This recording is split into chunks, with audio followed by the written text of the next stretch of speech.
Salut tout le monde. Aujourd'hui on va parler d'un produit de luxe, et si le terme peut faire sourire, puisqu'on va parler d'une chaise, il n'en reste pas moins vrai au vu du prix de celle-ci. Et histoire de ne pas faire durer le suspense plus longtemps, on va le dire immédiatement. Prenez une grande inspiration. Cette chaise coûte 1320 €. Attends, combien 1320 €. 1000 quoi 1320 €. Voilà, maintenant que c'est dit, je vais vous présenter le produit et on va voir ce qu'il vaut.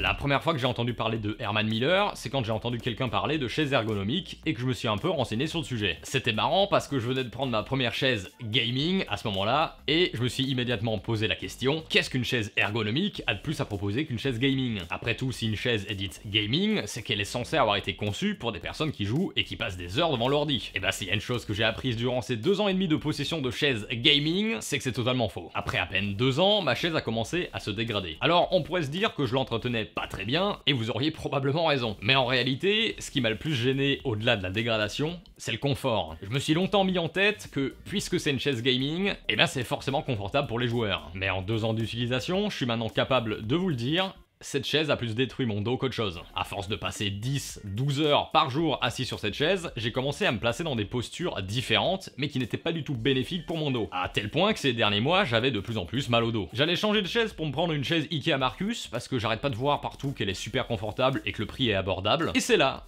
que Logitech sort une petite photo teaser qui montre juste une espèce de lanière avec leur logo et celui de Herman Miller. Et là je me dis, ok, Herman Miller, après mes quelques recherches sur les fauteuils ergonomiques, je les connais, et je me souviens que les prix sont pas donnés. Mais ça pique ma curiosité. Et je me suis dit que s'ils font une annonce sous peu de temps, j'ai pas besoin de me presser. Après tout, je casse mon dos depuis 2 ans déjà, pourquoi pas quelques semaines de plus? Bref, quelques jours ou semaines passent, et là ils sortent le trailer et le reveal du produit, avec les commandes disponibles immédiatement. Évidemment, cette chaise fait parler d'elle à cause de son prix. Alors je pense que ça a dû surprendre les clients du côté de chez Logitech, mais pas du tout du côté de chez Herman Miller. Même s'il existe d'autres modèles d'entrée de gamme à 800 €, ça a pas dû choquer grand monde. Mais maintenant, pourquoi, malgré le prix, j'ai finalement décidé de l'acheter. Bon, tout d'abord, je vous rassure, je suis pas allé sur leur site, j'ai pas cliqué mettre dans mon panier et valider mon panier en 5 minutes. J'avais l'impression que j'avais les codes de la bombe nucléaire entre les mains et j'ai bien dû rester 20 minutes devant mon panier avant d'oser cliquer sur valider. Mais du coup, d'où m'est venu cet intérêt soudain pour cette chaise? Tout simplement à cause de la renommée de Herman Miller. Ils sont réputés pour travailler avec des médecins et étudient réellement leur sujet avant de produire une chaise. Et là, leur fit avec Logitech, dans le but de récolter des données sur les postures des gamers devant leur ordi, c'est selon moi une preuve qu'ils ne sont pas juste venus en mode on a mis gaming dans le nom, les gars. Tout ça pour dire qu'ils ont l'expérience des chaises de bureau, et maintenant ils avaient un tas de données sur la posture qu'on prend lorsqu'on joue. Dans leur étude, ils ont pris en compte que lorsqu'on joue, on a souvent tendance à se pencher un peu plus en avant lorsqu'on est focus dans une game. Du coup, vous pouvez régler l'inclinaison et le support, notamment au niveau de vos épaules, afin de continuer d'avoir un support pour votre dos, même lorsque vous êtes en train de jouer votre vie. Ils ont aussi pris en compte que lorsque vous jouez une game, qui est très intense, la température de votre corps grimpe. Donc ils ont fait en sorte que le matériau utilisé pour l'assise et le dossier essaie d'évacuer efficacement la chaleur. C'est un peu comme Geox, mais pour votre cul. Mais on verra toutes les fonctionnalités qu'elle propose plus tard. Du coup, selon moi, c'est la première chaise qui porte réellement bien son nom. C'est pas une chaise gaming parce qu'il faut qu'elle soit vendue à des gamers qui ont besoin à tout prix de matos avec le mot gaming dedans. C'est une chaise gaming parce qu'elle a été étudiée sur notre façon de nous tenir devant un écran lorsqu'on joue. Alors tout ça c'est bien beau, mais c'est uniquement l'approche théorique. Mais qu'en est-il dans la réalité? Rapidement, avant de vous en parler, je tenais juste à vous dire que je voulais vous faire un unboxing. Et puis quand j'ai relu la page du site, je me suis rendu compte que ça allait pas être exceptionnel. Pourquoi?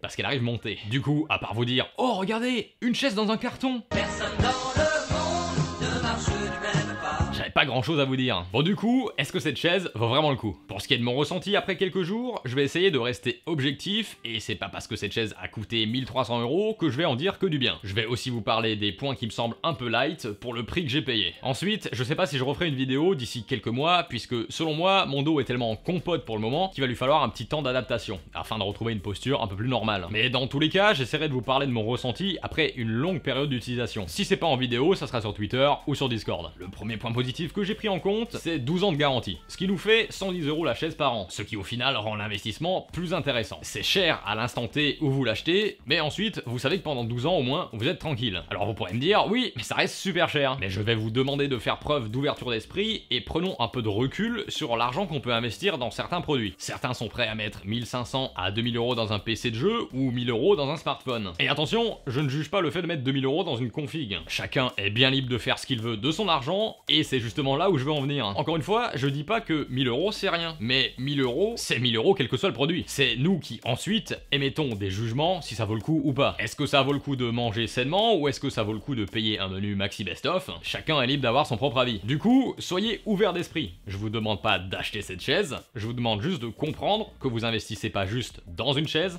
mais vous investissez pour votre dos. Autre point positif, le dossier accompagne votre dos et ne le stoppe pas. C'est-à-dire que lorsque vous vous asseyez, il englobe votre dos, et ça peu importe la façon que vous avez de vous asseoir. Vous avez différents réglages disponibles, vous pouvez régler la tension du dossier, ça va déterminer la force dont vous avez besoin pour que le dossier s'incline. Vous pouvez régler la posture de votre dos, est-ce que vous voulez être en position dos droit, par exemple pendant une game, c'est pratique, ça vous permet d'être penché en avant tout en gardant le soutien de votre dossier. Ou est-ce que vous êtes plutôt en mode dos courbé, donc dans une position un peu plus relaxante lorsque vous faites pas une activité intense. Et pour finir, vous pouvez choisir jusqu'à combien de degrés en arrière vous pouvez vous balancer. Donc vous pouvez bloquer le mode bascule ou choisir le cran que vous souhaitez si vous voulez vous balancer plus ou moins en arrière. Par contre, un point négatif, lorsque le mode bascule est complètement verrouillé, il y a quand même un peu de jeu. Je comprends d'ailleurs pas pourquoi. Je sais pas si c'est un défaut ou si c'est normal. Mais si c'est normal, je trouve la sensation assez désagréable. Parce que lorsque je bloque la bascule, je m'attends à ce que mon dossier ne bouge pas. Attention, je ne parle pas du soutien au niveau des épaules qui lui continue d'accompagner vos mouvements. Ce que je trouve d'ailleurs tout à fait naturel. Je parle juste de ce petit jeu qu'il y a et qui vous arrête instantanément. On peut corriger le problème en augmentant la tension du dossier pour ne pas partir trop vite en arrière, mais je trouve ça assez bizarre. Si j'aime avoir une tension moyenne ou faible lorsque je me bascule en arrière, j'aimerais pouvoir passer en position fixe sans avoir à changer la tension de mon dossier. Autre point négatif que j'ai pu relever, ce sont les roulettes. Lorsqu'elles roulent dans une même direction, tout va bien, mais dès qu'elles doivent effectuer une rotation sur elles-mêmes, elles font un bruit assez étrange. Je sais pas si c'est le fauteuil ou à cause du revêtement de mon sol, mais dans mes souvenirs, les roulettes de mon ancienne chaise ne faisaient pas ce bruit. Alors après, honnêtement, je m'en fous, je fais pas des courses de fauteuil avec, mais pour le prix, ça fait un peu grincer des dents. Dans tous les cas, je vais contacter Herman Miller pour leur faire part de ces petits soucis et je verrai bien leur réponse. Mais on va finir sur une note positive, surtout pour moi. Vu que mon corps est proportionné de manière un peu aléatoire, j'étais ravi d'avoir la possibilité de régler la longueur de l'assise. Avant, j'avais toujours les jambes collées à l'assise, mais maintenant ça laisse un peu d'espace, ce qui est beaucoup plus confortable lorsque je suis assis. Voilà, j'ai pas grand chose d'autre à dire sur cette chaise. Pour le moment, je me sens bien dedans, j'ignore si c'est psychologique d'ailleurs ou pas, mais j'ai tendance à me tenir plus droit quand je me lève après une longue session dans la chaise. Mais comme dit, je vous en dirai un peu plus après une longue période d'utilisation. J'espère que cette petite review vous a plu. Si vous aussi vous rêvez de vous asseoir dans un nuage de lait, mettez votre plus beau pouce bleu. Comme d'hab, n'hésitez pas à vous abonner à la chaîne. Ici, on parle de tout ce qui touche de près ou de loin au streaming. Vous pouvez rejoindre le Discord et me suivre sur Twitter et même passer faire un petit coucou sur Twitch. Je suis en live les lundis, mercredis et vendredis de 14h à 18h en ce moment. Allez, d'ici là, prenez soin de vous et de votre dos, streamez bien et je vous dis à la prochaine. Ciao.